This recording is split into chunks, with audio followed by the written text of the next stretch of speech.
Movies are too comfortable today. Wow. Very safe. My ex-husband used to call me a nocturnal animal. They don't make you feel a gut-wrenching disgust or a trauma in your brain that you can't recover from.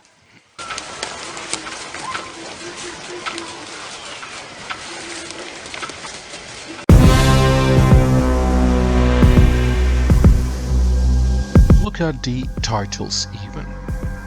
Does anyone even dare to name their movie The Killing of a Sacred Deer?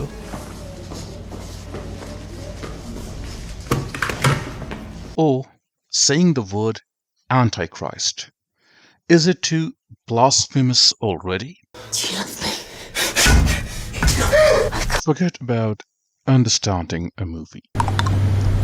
How about feel a movie? There's nothing wrong with me. Just like art, I do not know who said this, or I just picked it up from the internet, but it says art is not meant to be understood. It's meant to make you feel. For what? Coming onto our property without asking? No. Yeah, that's what I'm talking about in a movie.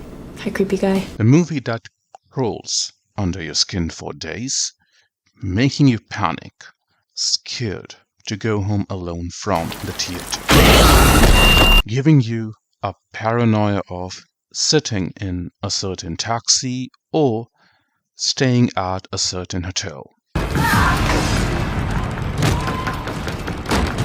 No, I'm not talking about horror. Yes, it's a part of it, but psychological attack on your nervous system.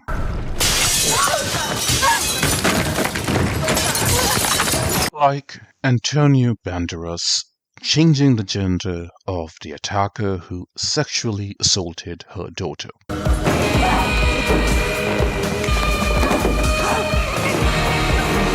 Do you think anyone would have the courage today to write a script like this? Maybe the new directors don't want to push the limits of their imaginations this far. They wanna coddle you, a nanny state. Stop filming me! Giving you movies where nothing happens. Nothing. Some fast cars, maybe a spaceship. So you feel safe and secure with a franchise to watch in your home on streaming, wrapped in cozy blankets. And my wife and kids don't live there. That was probably the biggest clue. And the directors back then, what were they thinking? Lars von Trier made a story about a couple who lost their infant son because they were too busy being physically intimate. Because it's strong material and Lars von Trier has a track record. The couple punishes themselves as the wife abuses the husband for the lust that took the life of their child, violently in a secret cabin. It sends a chill down your spine. It's horror, but art. Psychological art horror. Is everybody in your family stark raving mad? These films lived somewhere between nightmare and theater. I'm assuming you're Aaron. Yeah. They were too strange to be thrillers, too cruel to be dramas, Stop. Stop it. Stop it! too self-aware to be a horror. If there was a flag bearer of this franchise for the genre I've made this video about, Trust me any way that you could do that? that actor would be Jake Gyllenhaal. It's like he was born to be a psycho. I'm sorry, Miss Swan, I don't get this. Kind of a guy who makes you question your own reality. Just pop the trunk for me. Makes you look at the mirror twice to check if the reflection smiled at you when you were blank in your face.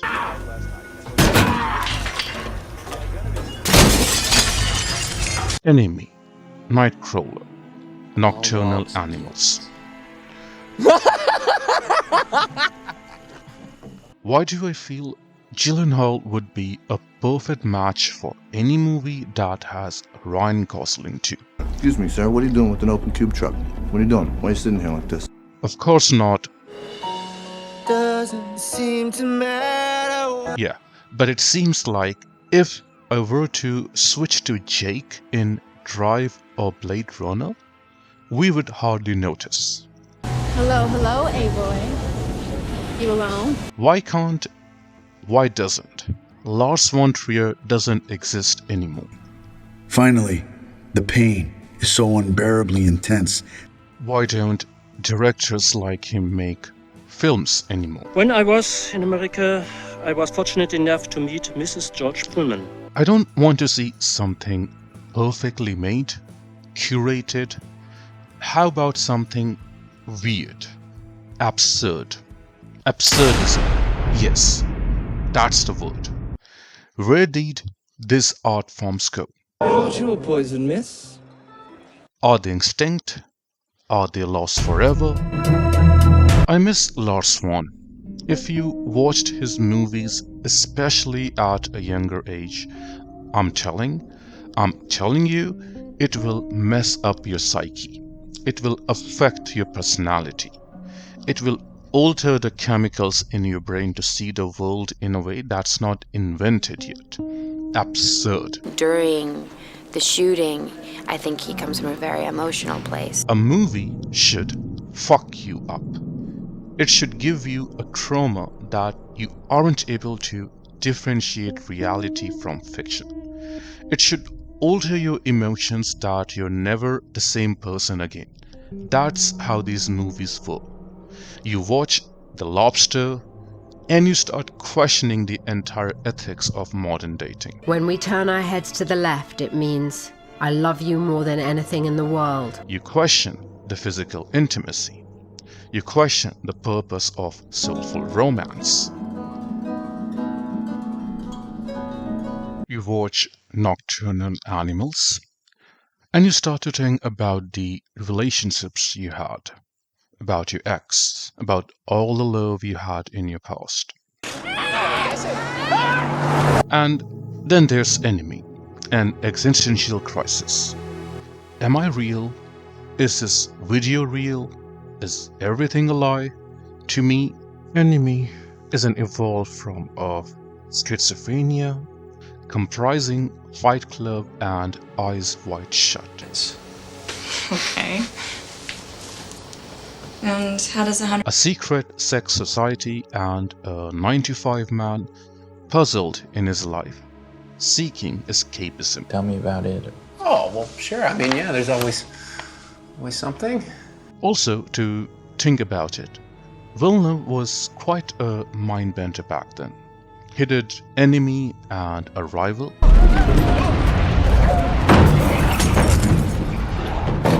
Very artistic psychological feat. Until he dropped it completely for a more mainstream career like Dune or Blade Runner. No, I'm not saying his new movies don't have that kick. Of course, they are exceptionally well made.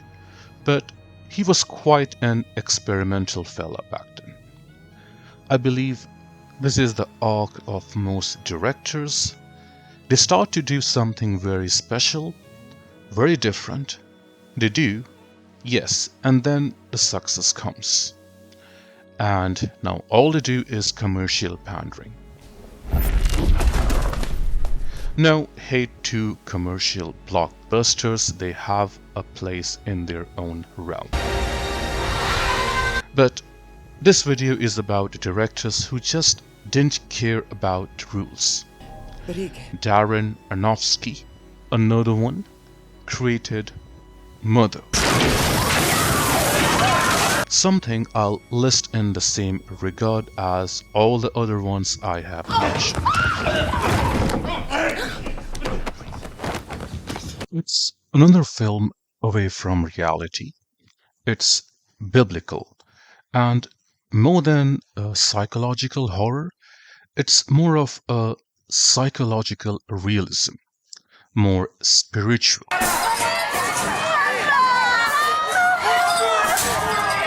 a much deeper dive into consciousness. The cinematography of these directors wasn't about showing the story, it was about feeling trapped. Long lenses, still frames, overexposed light, muted color. Each shot is built like a confession you can't back down from. A neon poetry of violence by Nicholas Winding Refn that catapulted Ryan Gosling into the fame of the next blockbuster that we know of today. I believe that between the late 2000 and mid-2010s, a group of filmmakers defied the logic of mainstream cinema.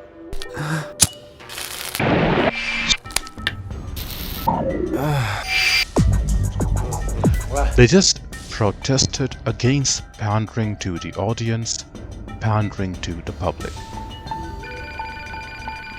Perhaps Hollywood went over budget in recent years, deciding that they can't afford art movies anymore. Protocols, slight overbite. And now they only want to make safe bets with shared universes and sequels. Avengers. Attack! There is one director, though, who is singled out here. He isn't one from the world of cinema. He has no money. But he still earned the name to be named among these. Sir. Tom Ford. I'm Tom Ford, and this is my world. Out of nowhere, he went on and made Nocturnal Animals. Of course, he did A Single Man first, not exactly too bold.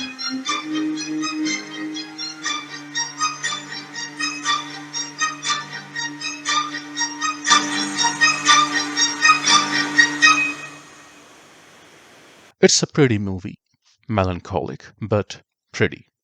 But no one saw it coming when he cast Jake and Amy to make something that you just can't believe how far his brains go. I am a realist. You're afraid. No, I'm not afraid. Right? We've been through this so many times Scared, before. Edward. I'm not scared. There is no shortage of aesthetics in his life, as he's a pioneer of electrifying fashion in the art world. I can remember perfectly every fragrance that I have worn throughout my life and exactly where I was and what I was doing at that time. And he didn't shy from making way too extreme advertisements that featured taboo elements. I don't believe in standardized beauty. It is the confidence of being proud of who you are. That he started to get banned for his campaigns back then. For a minute it was Dirk Diggler and I thought we were in the San Fernando Valley shooting a porn. And I think it's there. It's from there he invented Nocturnal Animals. Well, I guess I want you to tell me if you ever seen this man before. From there, his passion for lust in videography, his eye for the erotica in human body shapes, and he made one of the best feature to portray Jake Gyllenhaal again in an abstract psychological release. I want to know what they felt! And not all these movies are perfect. They reject the polish for the intention. Every imperfection is sacred. When they were violent, they were still beautiful. Movies don't dare to confuse you anymore. They are afraid to alienate. Too much focus on how to include. Too afraid to offend. To linger. You're trying to make me think I'm insane. Cinema is now just an algorithm. Faster, cleaner, and more. Yes, more of it. Lots and lots of it. There is no art from anxiety, beauty from guilt, horror from love anymore. Cinema used to be a confession. Now, it's just an advertisement. It was actually art that is not anymore. That looked back at you and whispered, "I know what you are."